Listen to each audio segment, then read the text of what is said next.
اور اس وقت پتہ کیا ہو رہا ہے؟ ایک ملک ہے جس نے ایک مووی بنائی، اس مووی کا نام ہے ماویہ۔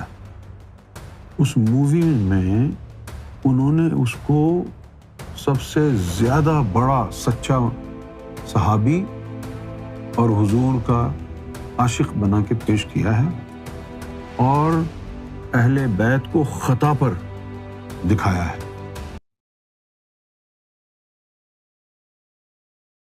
کہ بنانے والے کا کہنا یہ ہے کہ اس فلم کے بنانے کا مقصد یہ ہے کہ ہم دنیا بھر کو، خاص طور پر مسلم امہ کے نوجوانوں کو، معاویہ بن ابی سفیان کی زندگی کے بارے میں بتا سکیں کہ وہ کس طرح عظیم شخصیت تھے۔ آپ اس فلم کی حمایت کریں یا اس کی مخالفت کریں، یہ فلم نشر ہو چکی ہے۔ یہاں تک کہ جامع الازہر جو قاہرہ مصر میں جو اسلام کا سب سے بڑا مدرسہ ہے، ہندوستان، بنگلہ دیش، پاکستان کے جو لوگ ہیں، اگر کسی کے پاس، کسی عالم دین کے پاس جامع الازہر کی ڈگری ہو تو اس کو بہت جید عالم تصور کیا جاتا ہے۔ جامع الازہر سنی ہے، وہ کون سا سنی ہے؟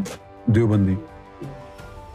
ان دیوبندیوں نے جامع الازہر کے جو علماء ہیں، اساتذہ ہیں، انہوں نے کہا ہے کہ اس فلم کو بائیکاٹ کرو۔ انہوں نے کہا ہے جو کچھ معاویہ کے حوالے سے اس میں بتایا جا رہا ہے وہ سب جھوٹ ہے۔ معاویہ کی کوئی اہمیت، ایک حدیث ایسے نہیں ہے جس میں رسول اللہ کی زبان سے کوئی تعریفی کلمات اس شخص کے بارے میں ادا کیے گئے ہوں۔ سازش دیکھیں آپ، کتنے زور و شور کے ساتھ اس کو پروموٹ کیا جا رہا ہے۔ لیکن 2023 میں جب انہوں نے اعلان کیا تھا کہ ہم اسے نشر کریں گے تو دنیا بھر میں ایک رد عمل اس کے خلاف سامنے آیا، حتیٰ کہ ازہر جیسے معتدل اہل سنت علماء نے بھی، ازہر یونیورسٹی کے علماء نے بھی اس کے خلاف فتویٰ دیا ہے۔ بلکہ عراق کے اندر تو کچھ ٹی وی چینلز نے یہ کہا کہ اگر آپ نے یہ فلم نشر کی تو ہم اس کے مقابلے کے اندر ابو لولو فیروز، اس کی زندگی کے اوپر ہم بھی ایک فلم بنائیں گے اور اسے نشر کریں گے۔ یعنی دونوں طرف سے ایک مقابلہ جاری ہے۔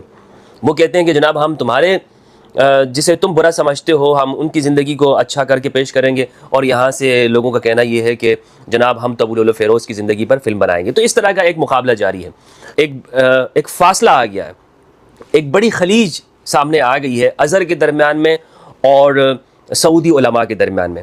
ازہر کے علماء کا کہنا یہ ہے کہ ہر وہ فلم کہ جس کے اندر اسلام کی شخصیات کو دکھایا گیا ہو، خاص طور پر صحابہ کو، تو اس فلم کا ہم بائیکاٹ کرتے ہیں، اس فلم کو ہم جائز نہیں قرار دیتے۔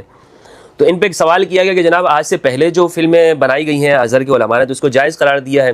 تو ازہر کے دارالافتاء کا کہنا یہ ہے کہ ہم نے آج سے پہلے جو موویز بنائی گئی ہیں اس میں صحابہ کو نہیں دکھایا گیا ہے، اور اس میں چونکہ بالکل ایک اوپن کر کے چیزوں کو دکھایا گیا ہے تو اس کو ہم جائز نہیں سمجھتے ہیں۔ اور دوستو اس میں آپ کو پہلے بتاتا چلوں، یہ جو آغاز ہی ہو رہی ہے تو وہاں پر معاویہ بن ابی سفیان کی پیدائش سے ہو رہی ہے، اور وہ پورا سین دکھایا گیا ہے۔ جو کچھ معاویہ کے حوالے سے اس میں بتایا جا رہا ہے وہ سب جھوٹ ہے۔ معاویہ کی کوئی اہمیت، ایک حدیث ایسے نہیں ہے جس میں رسول اللہ کی زبان سے کوئی تعریفی کلمات اس شخص کے بارے میں ادا کیے گئے ہوں۔ سازش دیکھیں آپ، کتنے زور و شور کے ساتھ اس کو پروموٹ کیا جا رہا ہے۔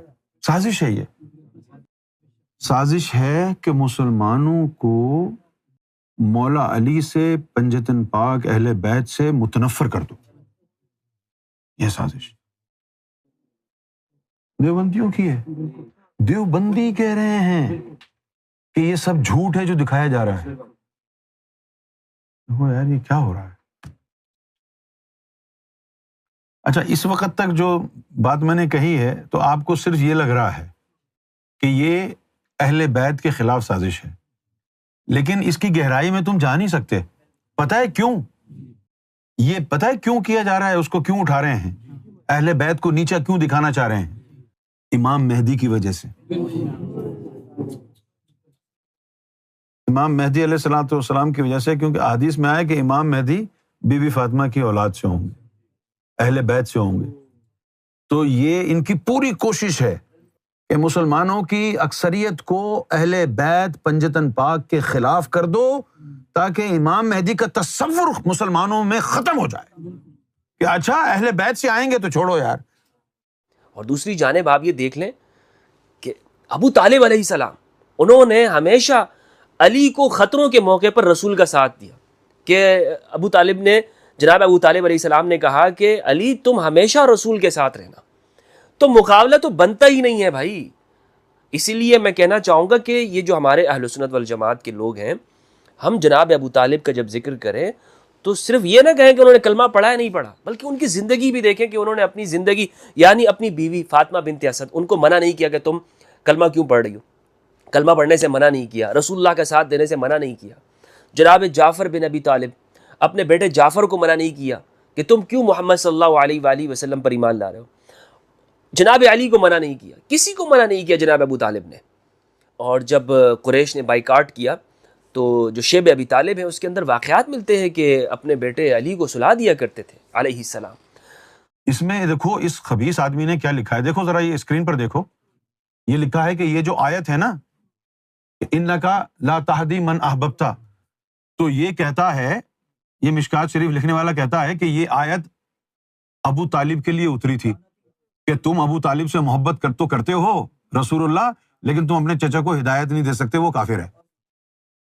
اور دیکھو کیا لکھا ہے کہ آپ جسے چاہیں ہدایت نہیں کر سکتے، اس طور پر کہ مفسرین کا اس پر اجماع ہے، مفسرین کا اس پر اجماع ہے. اب مفسرین کا اس پر اجماع سے مراد کیا ہے کہ جتنے بھی مفسر ہیں سب یہی مانتے ہیں. مفسرین کا اس پر اجماع ہے کہ یہ آیت ابو طالب کے بارے میں نازل ہوئی. یہ مشکات شریف والا کہہ رہا. ہاں طالب کے ایمان کے خلاف. جی ہاں، کیا بات. قرآن کو استعمال کر رہے ہیں، خوب استعمال کر رہے ہیں. سرکار کے خلاف استعمال نہیں کیا انہوں نے بالکل قرآن و حدیث کو. بالکل کیا ہے سرکار. لیکن سیدی آپ کا ہی احسان ہے کہ حضرت ابو طالب کے لیے آپ نے جو رخ ہمیں بیان کیا، اس سے ان کے لیے دل میں اور مزید احترام پیدا ہو گیا. پہلے بھی تھا احترام، اتنا نہیں تھا جتنی عقیدت محبت آپ سے بیان سن کر ہوئی کہ حضور صلی اللہ علیہ وسلم کے محبوب ترین چچا کا کردار کتنا اعلیٰ تھا، کتنا کردار اعلیٰ تھا. یار دیکھو، یہ حضرت ابو طالب علیہ الصلوۃ والسلام کی سپورٹ تھی محمد رسول اللہ کو، کہ جب تک حضرت ابو طالب علیہ الصلوۃ والسلام زندہ تھے کسی کی ہمت نہیں ہوئی تھی محمد رسول اللہ کی طرف آنکھ اٹھا کے دیکھنے کی. لیکن جب حضرت ابو طالب علیہ السلام کا وصال ہو گیا تو پھر حضور کو ہجرت کرنا پڑا. اور آج کا مسلمان کہہ رہا ہے وہ کافر تھے.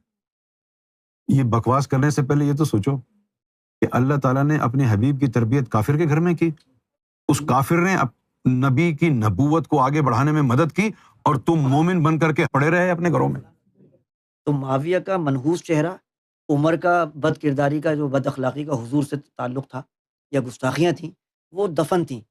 جب آپ نے یہ بات اجاگر کی تو ہر جگہ جو ہے نا اس کی آگ لگی، جن کے سینے جلے جلے. اب انہوں نے یہ مہم اسی لیے تیار کی ہے کہ یہی تو امام مہدی کا دروازہ ہے، باب مہدی یہیں سے کھلے گا.